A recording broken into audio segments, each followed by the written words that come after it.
Funding for this program is provided by. Additional funding provided by.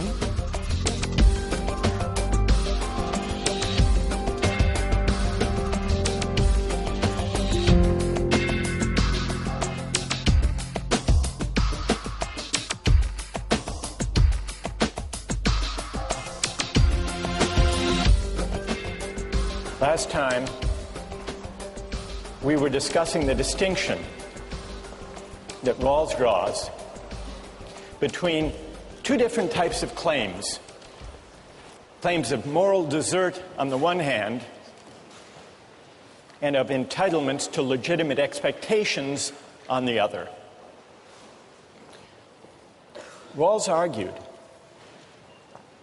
that it's a mistake to think that distributive justice is a matter of moral desert,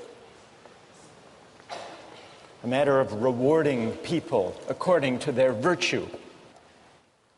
Today we're going to explore that question of moral desert and its relation to distributive justice, not in connection with income and wealth, but in its connection with opportunities, with hiring decisions and admission standards.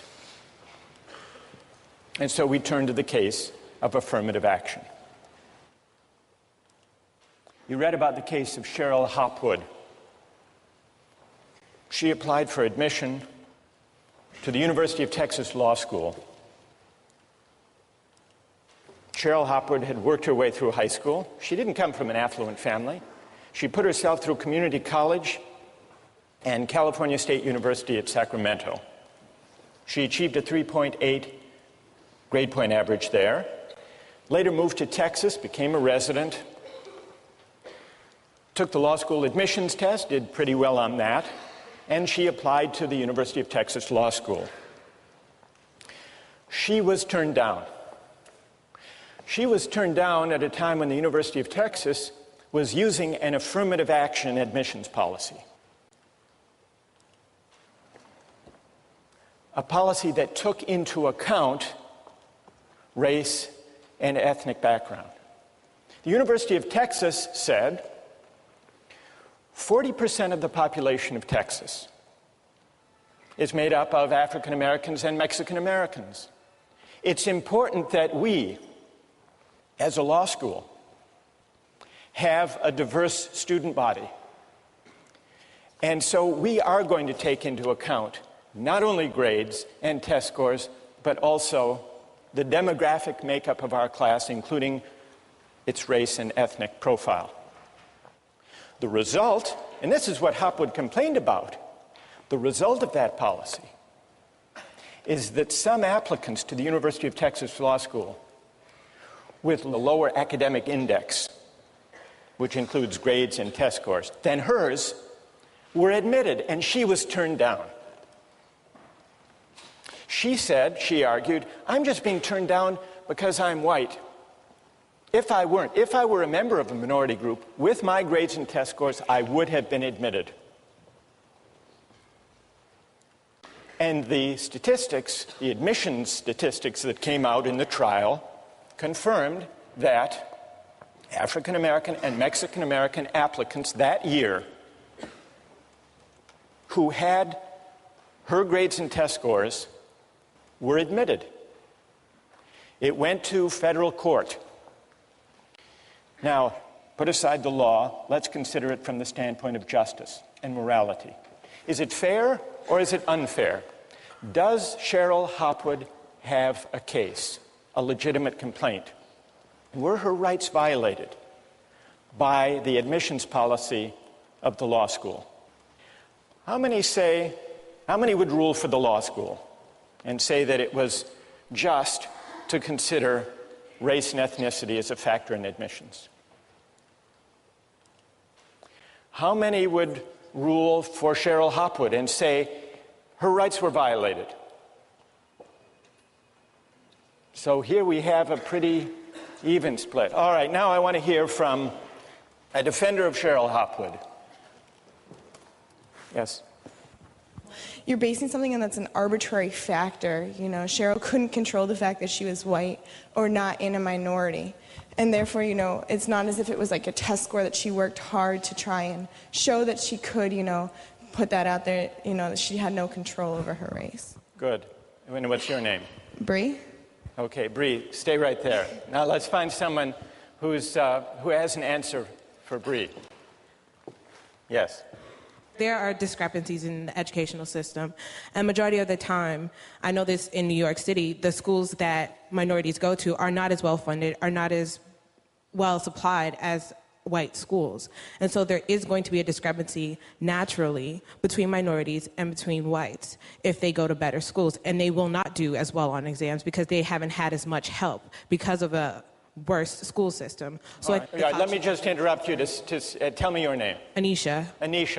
Anisha, you're pointing out that minority kids may have gone, in some cases, to schools that didn't give them the same educational opportunity as kids from affluent families. Yes. And so the test scores they got may actually not represent their true potential. Because they didn't receive the same kind of help that they might have received had they gone to a school with better funding. All right. Anisha has raised the point that colleges still should choose for the greatest academic scholarly promise, but in reading the test scores and grades, they should take into account the different meaning those tests and grades have in the light of educational disadvantage in the background. So that's one argument in defense of affirmative action, Anisha's argument, correcting for the effects of unequal preparation, educational disadvantage. Now,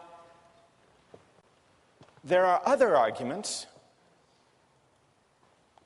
Suppose, just to identify whether there is a competing principle here,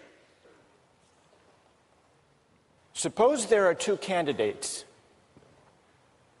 who did equally well on the tests and grades, both of whom went to first-rate schools. Two candidates. Among those candidates, would it be unfair for the college or university, for Harvard, to say, we still want diversity along racial and ethnic dimensions, even where we are not correcting for the effects on test scores of educational disadvantage? What about in that case, Bree? If it's that one thing that puts, someone over the edge, then I guess that would be, justifiable. If everything else about the individual first, though, everything they consider about that person's, talents and where they come from and who they are without these arbitrary factors is the same. Without these arbitrary factors, you call it. But before you were suggesting, Bree, that race and ethnicity are arbitrary factors outside the control of the applicants. True, I would agree with that. And your general principle is that admissions shouldn't reward arbitrary factors over which people have no control. Right. All right. Who else? Who else would like to? Thank you both. Who else would like to get into this? What do you say? Well, first of all, I'm for affirmative action temporarily, but for two reasons. First of all, you have to look at the university's purpose. It is to educate their students. And I feel that different races, people coming from different races have different backgrounds and they contribute differently to the education. And second of all, when you say they have equal backgrounds, that's not true when you look at the broader picture and you look at slavery. And this is kind of a reparation. I think affirmative action is a temporary solution to alleviate history and the wrongs done to African Americans in particular. And what's your name? David. David, you say that affirmative action is justified, at least for now, as a way of compensating for past injustice, the legacy of slavery and segregation. Right. Who wants to take on that argument? We need now a critic of affirmative action. Yes, go ahead. I think that what happened in the past has no bearing on what happens today, and I think that discriminating based on race should always be wrong, whether you're discriminating against one group or another. Just because our ancestors did something doesn't mean that that should have any effect on what happens with us today. All right, good. I'm sorry, your name is? Kate. Kate. All right, who has an answer for Kate? Yes. I just wanted to comment and say that... Tell us your name. My name is Mansour. Because of slavery, because of past injustices, today we have a higher proportion of African Americans who are in poverty, who face less opportunities than white people. And so because of slavery 200 years ago, and because of Jim Crow, and because of segregation, today we have injustice based on race. Kate? I think that there are differences, obviously, but the way to fix those differences is not by some artificial fixing of the result. You need to fix the problem. So we need to address differences in education and differences in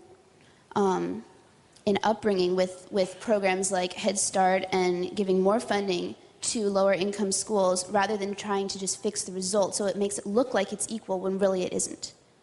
Yes. Well, with regard to affirmative action based on race, I just want to say that white people have had their own affirmative action in this country for more than 400 years. It's called nepotism and quid pro quo.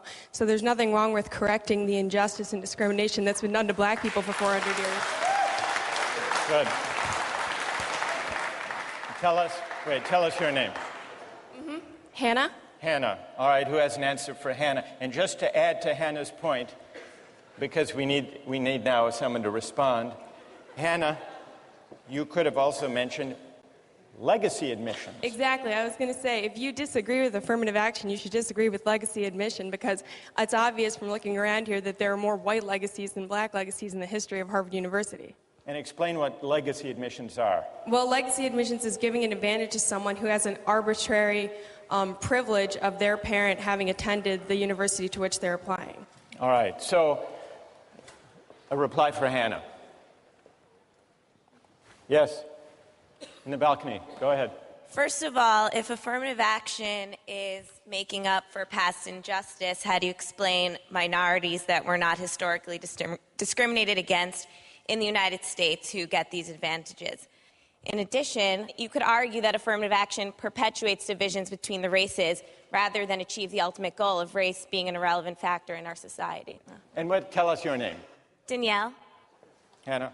I disagree with that, because I think that by promoting diversity in an institution like this, you further educate all of the students, especially the white students who grew up in predominantly white areas. It's certainly a form of education to be exposed to people from different backgrounds, and you put white students at an inherent disadvantage when you surround them only with their own kind. Why should race necessarily be equated with diversity? There's so many other forms. Why should we assume that race makes people different? Again, that's perpetuating the idea of racial division within our universities and our society. Hannah?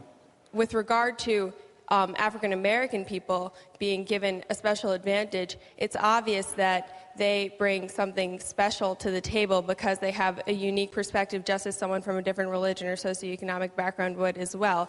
As you say, there are many different types of diversity. There's no reason that racial diversity should be eliminated from that criteria. Yes, go ahead. Racial discrimination is illegal in this country, and I believe that it was African American leaders themselves, when Martin Luther King said he wanted to be judged not on the color of his skin, but by the content of his character, his merit, his achievements.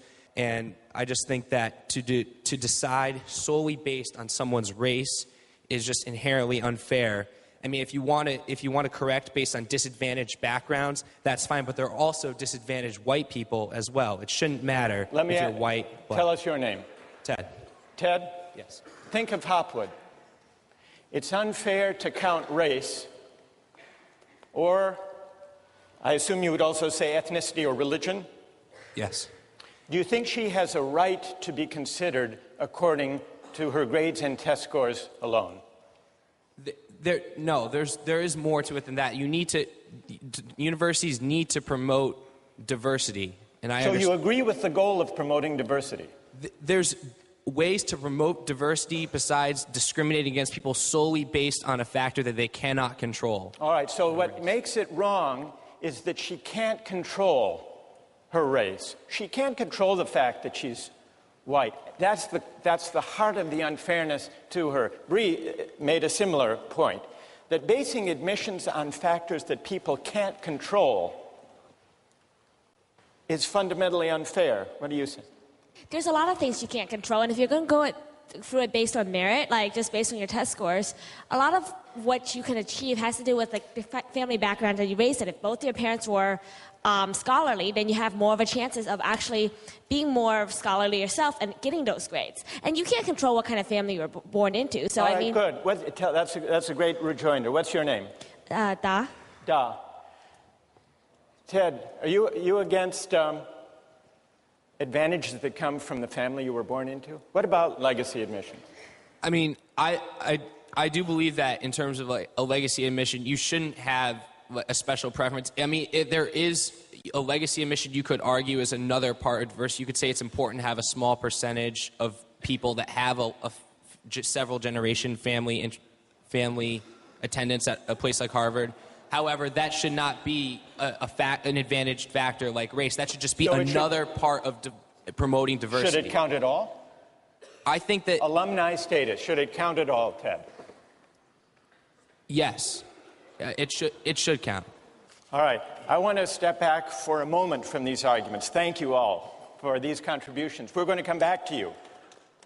If you've listened carefully, I think you will have noticed 3 different arguments emerge from this discussion in defense of considering race and ethnicity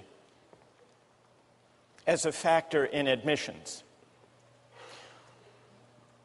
One argument has to do with correcting for the effects of educational disadvantage. That was Anisha's argument. This is what we might call the corrective argument. Correcting for differences in educational background, the kind of school people went to, the opportunities they had, and so on. That's one argument. What's worth noticing, though, is that that argument is consistent in principle with the idea that only academic promise and scholarly potential should count in admissions.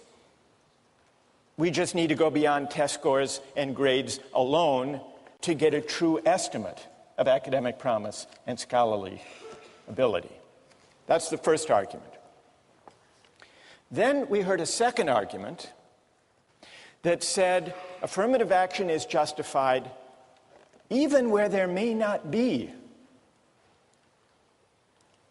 the need to correct for educational disadvantage in a particular applicant's case. It's justified as a way of compensating for past wrongs, for historic injustices. So that's a compensatory argument, compensating for past wrongs. Then we heard a different argument for affirmative action from Hannah and others that argued in the name of diversity.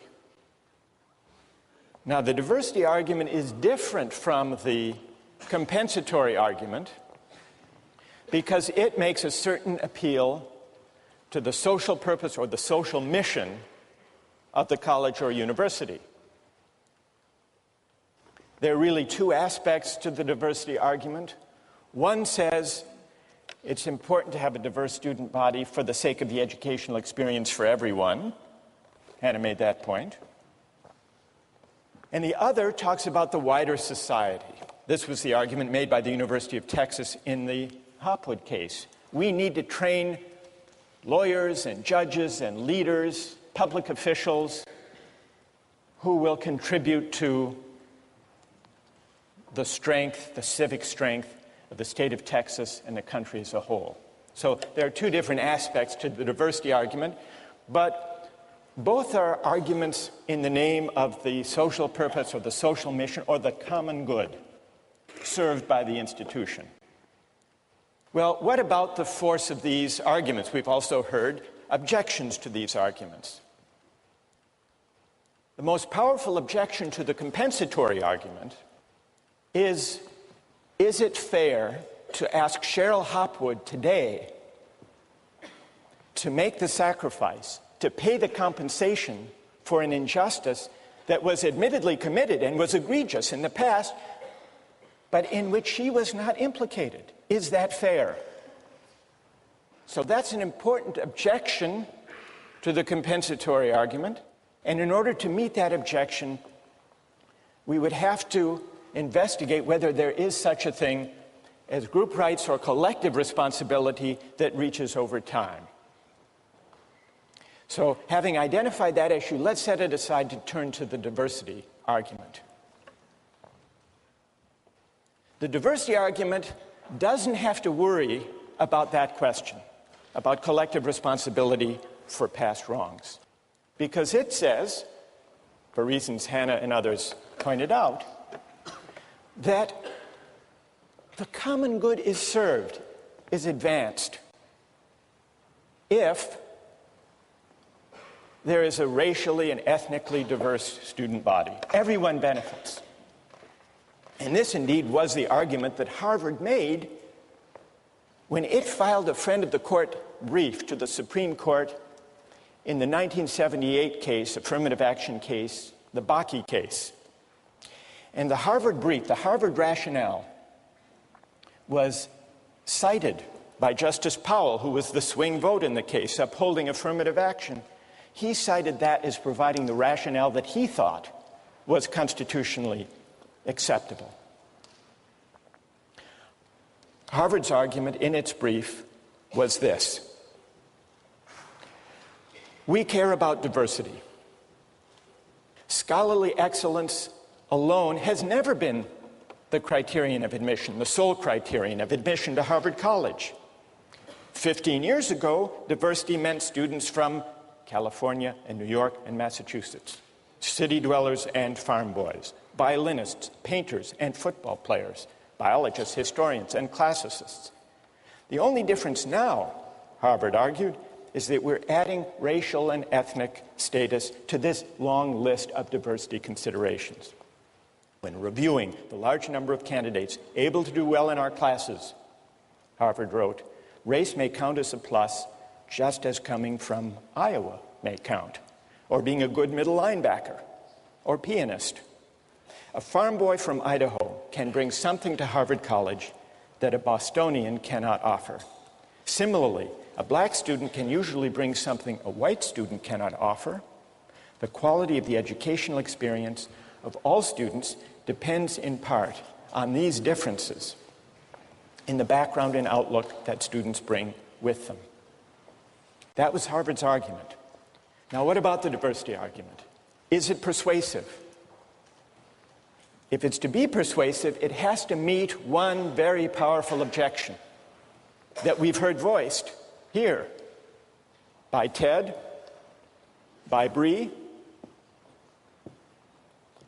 Unless you're a utilitarian, you believe that individual rights can't be violated. And so the question is there an individual right that is violated? Is Cheryl Hopwood's right violated if she is used, so to speak, denied admission for the sake of the common good and the social mission that the University of Texas Law School has defined for itself? Does she have a right? Don't we deserve to be considered according to our excellences, our achievements, our accomplishments, our hard work? Isn't that the right at stake? Now, we've already heard an answer to that argument. No, she doesn't have a right. Nobody deserves to be admitted. Notice how this gets us back to the issue of desert versus entitlement. They're arguing there is no individual right that Hopwood has. She doesn't deserve to be admitted according to any particular set of criteria that she believes to be important, including criteria that have only to do with her efforts and achievements. Why not? I think implicit in this argument is something like Rawls's rejection of moral desert as the basis of distributive justice. Yes, once Harvard defines its mission and designs its admission policy in the light of its mission, people are entitled, who fit those criteria, they are entitled to be admitted. But according to this argument, no one deserves that Harvard College define its mission and design its admission criteria in the first place in a way that prizes the qualities they happen to have in abundance. Whether those qualities are test scores or grades or the ability to play the piano or to be a good middle linebacker or to come from Iowa or to come from a certain minority group. So you see how this debate about affirmative action, especially the diversity argument, takes us back to the question of rights, which in turn takes us back to the question of whether moral desert is or is not the basis for distributive justice. Think about that over the weekend, and we'll continue this discussion next time.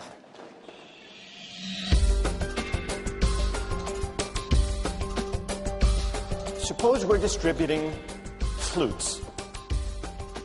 Who should get the best ones? What's Aristotle's answer? Anyone.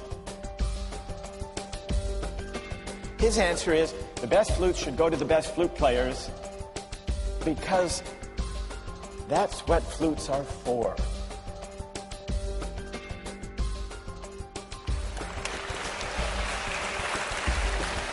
When we ended last time, we were considering arguments for and against affirmative action, counting race as a factor in admissions.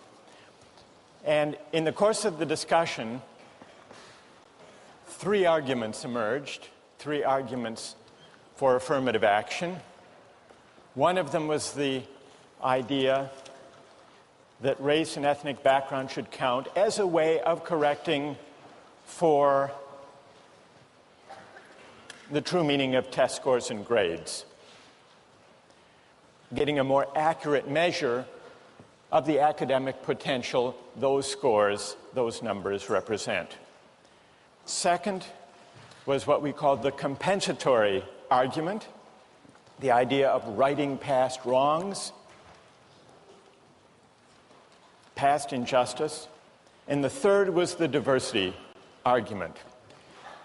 And when Cheryl Hopwood in the 1990s challenged the University of Texas Law School's affirmative action program in the federal courts, the University of Texas made another version of the diversity argument, saying that the broader social purpose, the social mission of the University of Texas Law School is to produce leaders in the legal community, in the political community, among judges, lawyers, legislators, and therefore it's important that we produce leaders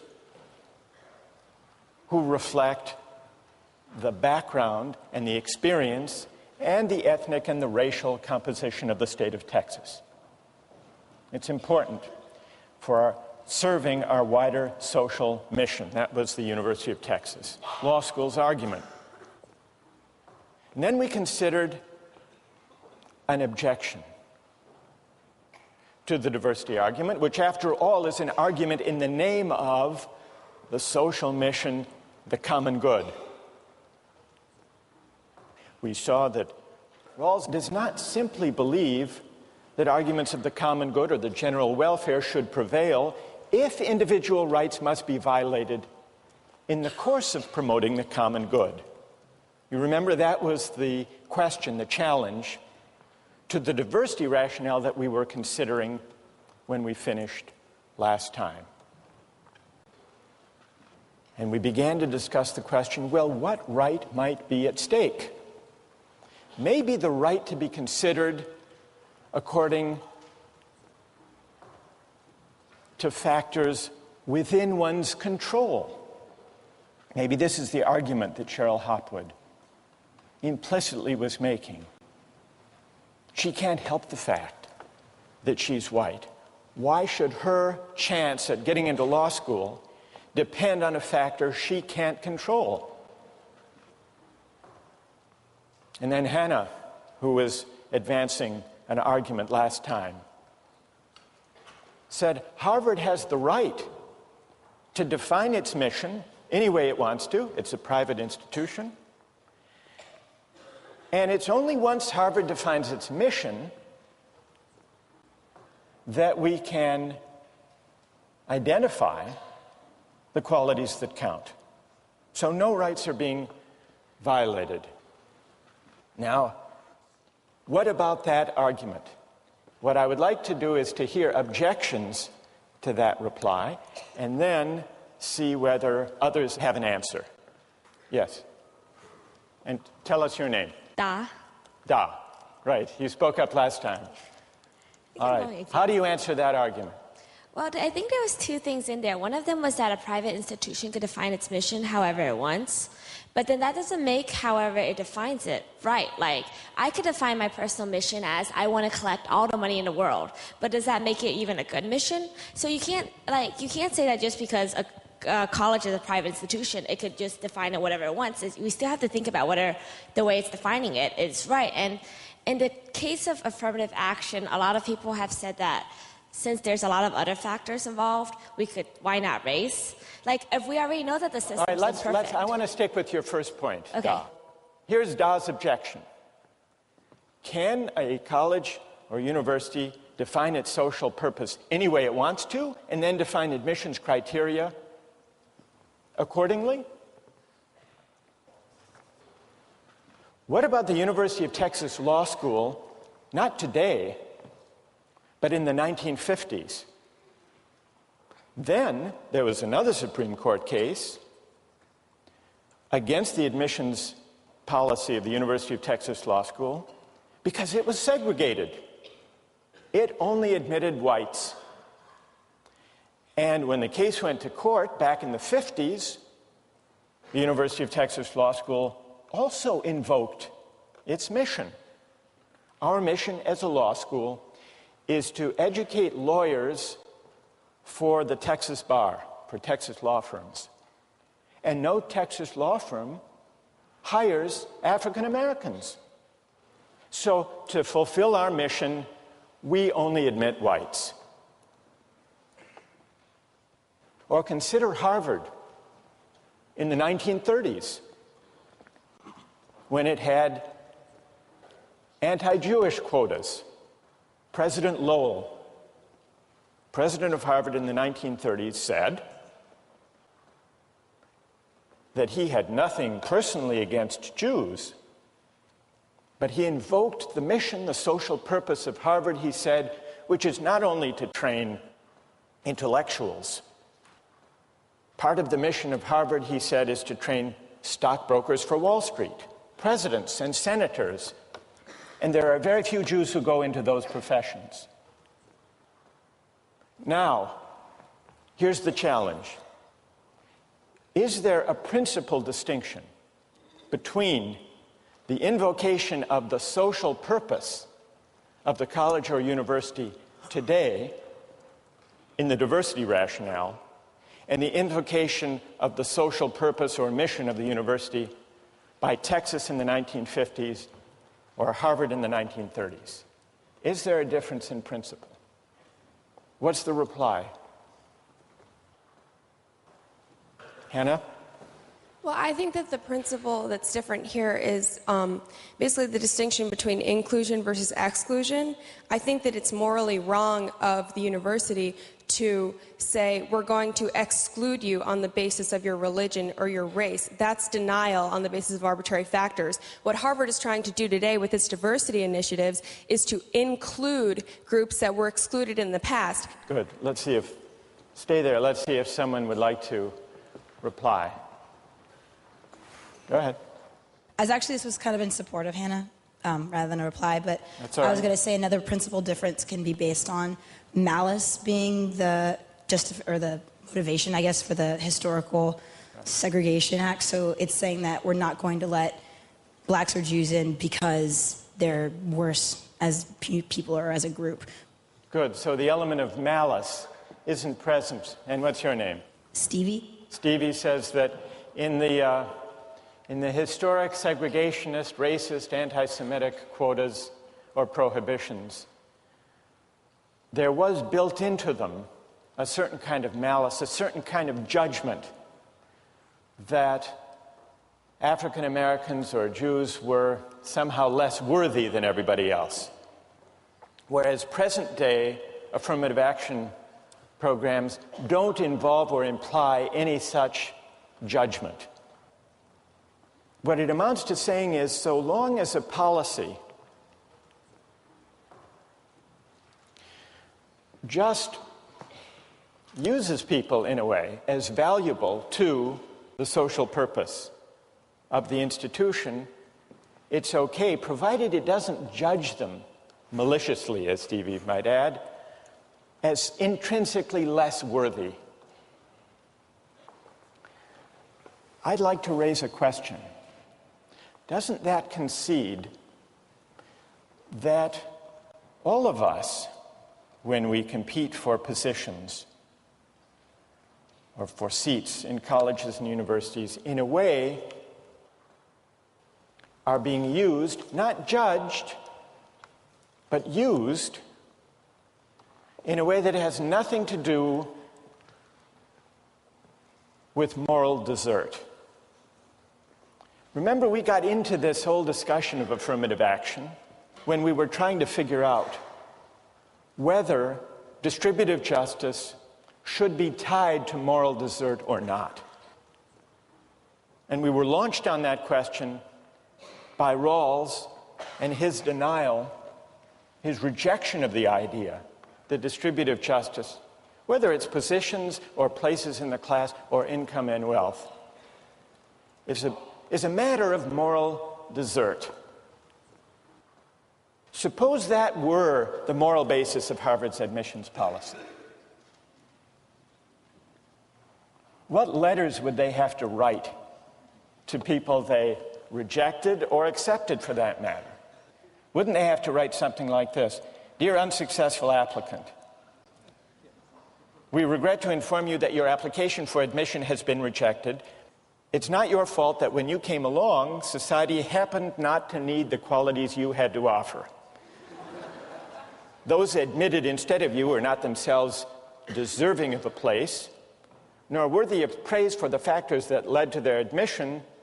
We are in any case only using them and you as instruments of a wider social purpose. Better luck next time. What was the letter you actually got when you were admitted? Perhaps it should have read something like this. Dear successful applicant, we are pleased to inform you that your application for admission has been accepted. It turns out, lucky for you, that you have the traits that society needs at the moment, so we propose to exploit your assets for society's advantage.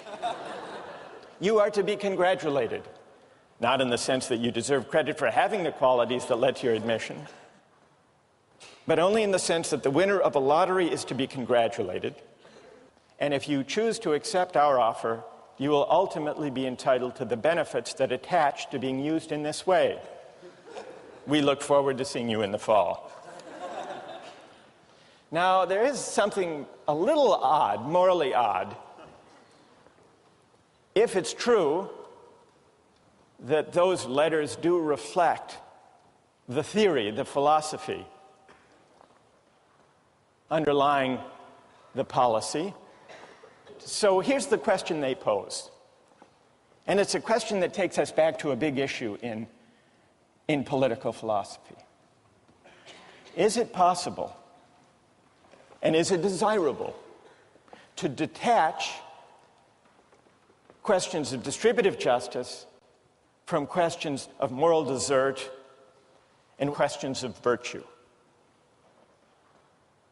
In many ways, this is an issue that separates modern political philosophy from ancient political thought.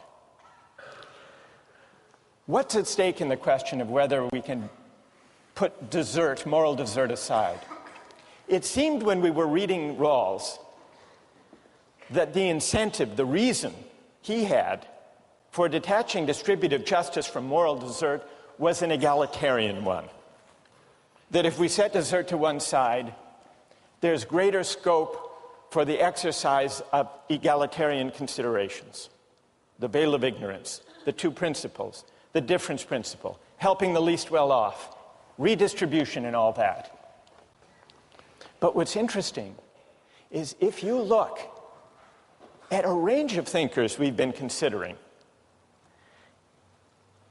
there does seem to be a reason they want to detach justice from desert that goes well beyond any concern for equality. Libertarian rights-oriented theorists of the kind we've been studying, as well as egalitarian rights-oriented theorists, including Rawls, and for that matter also including Kant, all agree, despite their disagreements over distributive justice and the welfare state and all of that, they all agree that justice is not a matter of rewarding or honoring virtue or moral desert. Now, why do they all think that? It can't just be for egalitarian reasons. Not all of them are egalitarians. This gets us to the big philosophical question we have to try to sort out. Somehow they think tying justice to moral merit or virtue is going to lead away from freedom, from respect for persons as free beings. Well, in order to see what they consider to be at stake, and in order to assess their shared assumption, we need to turn to a thinker, to a philosopher, who disagrees with them, who explicitly ties justice to honoring virtue and merit and moral desert. And that thinker is Aristotle. Now, in many ways, Aristotle's idea of justice is intuitively very powerful. In some ways, it's strange. I want to bring out both its power, its plausibility, and its strangeness so that we can see what's at stake in this whole debate about justice and whether it's tied to desert and virtue. So, what is Aristotle's answer to the question about justice? For Aristotle, justice is a matter of giving people what they deserve, giving people their due. It's a matter of figuring out the proper fit between persons with their virtues and their appropriate social roles. Well, what does this picture of justice look like? And how does it differ from the conception that seems to be shared among libertarian and egalitarian rights-oriented theorists alike? Justice means giving each person his or her due, giving people what they deserve. But what is a person's due? What are the relevant grounds of merit or desert?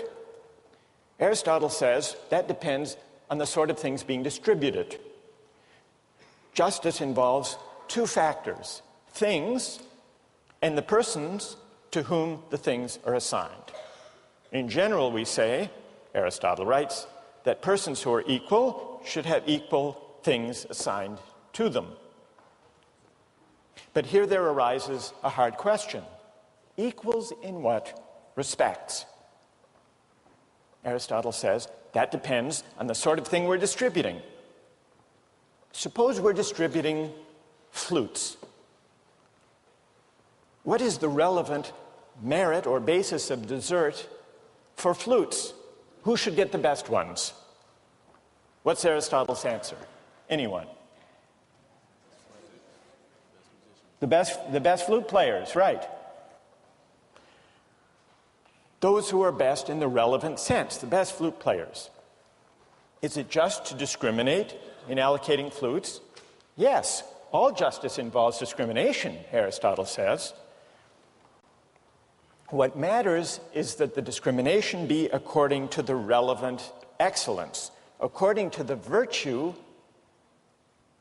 appropriate to having flutes.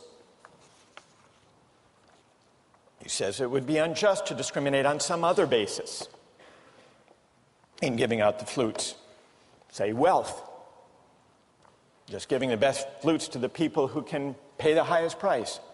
Or nobility of birth, just giving flutes to aristocrats. Or physical beauty, giving the best flutes to the most handsome. Or chance, having a lottery. Aristotle says birth and beauty may be greater goods than the ability to play the flute, and those who possess them may surpass the flute player more in these qualities than he surpasses them in his flute playing. But the fact remains that he is the person who ought to get the best flute. It's a strange idea, this comparison, by the way, that, could you say, am I more handsome than she is a good lacrosse player? It's a strange kind of comparison. But putting that aside, Aristotle says, we're not looking for the best overall, whatever that might mean. We're looking for the best musician. Now, why? This is important to see. Why should the best flutes go to the best flute players? Well, why do you think? Anybody? What? They'll produce the best music.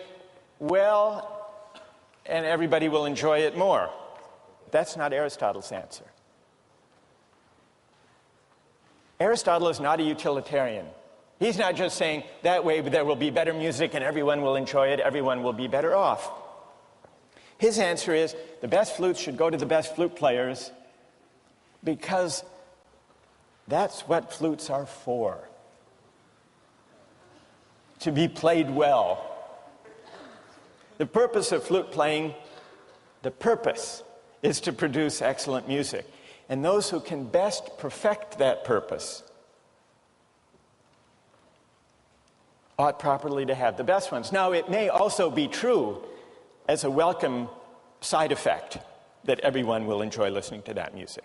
So that answer is true enough as far as it goes. But it's important to see that Aristotle's reason is not a utilitarian reason. It's a reason that looks, here's where you might think it's a little bit strange. It looks to the purpose, the point, the goal of flute playing. Another way of describing this, looking to the goal to determine the just allocation. The Greek for goal or end was telos. So Aristotle says you have to consider the point, the end, the goal, the telos of the thing, in this case of flute playing. And that's how you define a just allocation, a just discrimination. So this idea of reasoning from the goal, from the telos, is called teleological reasoning, teleological moral reasoning. And that's Aristotle's way, reasoning from the goal, from the end. Now, this may seem, as I said, a strange idea, that we're supposed to reason from the purpose, but it does have a certain intuitive plausibility. Consider the allocation, let's say at Harvard, of the best tennis courts or squash courts. How should they be allocated? Who should have priority in playing on the best courts? Well, you might say those who can best afford them. Set up a fee system, charge money for them. Aristotle would say no. You might say, well, Harvard big shots, the most influential people at Harvard, who would they be? The senior faculty should have priority in playing on the best tennis courts. No, Aristotle would reject that. Some scientist may be a greater scientist than some varsity tennis player is a tennis player, but still the tennis player is the one who should have priority for the best, playing on the best tennis court. There is a certain intuitive plausibility to this idea. Now, one of the things that makes it strange is that in Aristotle's world, in the ancient world, it wasn't only social practices that were governed, in Aristotle's view, by teleological reasoning and teleological explanation. All of nature was understood to be a meaningful order, and what it meant to understand nature, to grasp nature, to find our place within nature, was to inquire into and read out the purposes or the telos of nature. And with the advent of modern science, it's been difficult to think of the world that way, and so it makes it harder, perhaps, to think of justice in a teleological way. But there is a certain naturalness to thinking about even the natural world as teleologically ordered, as a purposive whole. In fact, children have to be educated out of this way of looking at the world. I realized this when my kids were very young and I was reading them a book, Winnie the Pooh. And Winnie the Pooh gives you a great idea of how there is a certain natural, childlike way of looking at the world in a teleological way. You may remember a story of Winnie the Pooh walking in the forest one day. He came to a place in the forest, and from the top of a tree there came a loud buzzing noise. Winnie the Pooh sat at the foot of the tree, put his head between his paws, and began to think. Here's what he said to himself. That buzzing noise means something. You don't get a buzzing noise like that just buzzing and buzzing without its meaning something. If there's a buzzing noise, somebody's making a buzzing noise. And the only reason for making a buzzing noise that I know of is because you're a bee. Then he thought for another long time and said, and the only reason for being a bee that I know of is making honey. And then he got up and he said, and the only reason for making honey is so I can eat it. So he began to climb the tree. This is an example of teleological reasoning. It isn't so implausible after all. Now, we grow up and we're talked out of this way of thinking about the world. But here's the question. Even if teleological explanations don't fit with modern science, even if we've outgrown them in understanding nature, isn't there something still intuitively and morally plausible, even powerful, about Aristotle's idea that the only way to think about justice is to reason from the purpose, the goal, the telos of the social practice? And isn't that precisely what we were doing when we were disagreeing about affirmative action? You could almost recast that disagreement as one about what the proper, appropriate purpose or end of a university education consists in. Reasoning from the purpose or from the telos or from the end, Aristotle says that's indispensable to thinking about justice. Is he right? Think about that question as you turn to Aristotle's Politics.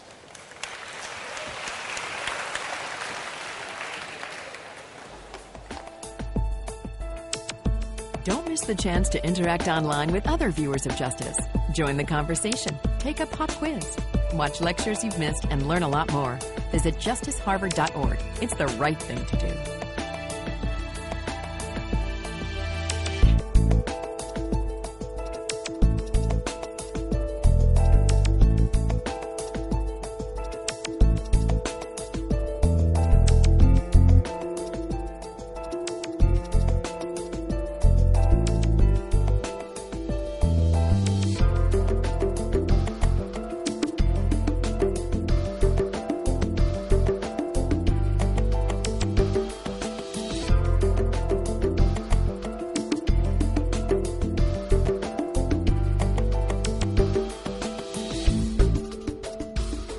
Funding for this program is provided by... Additional funding provided by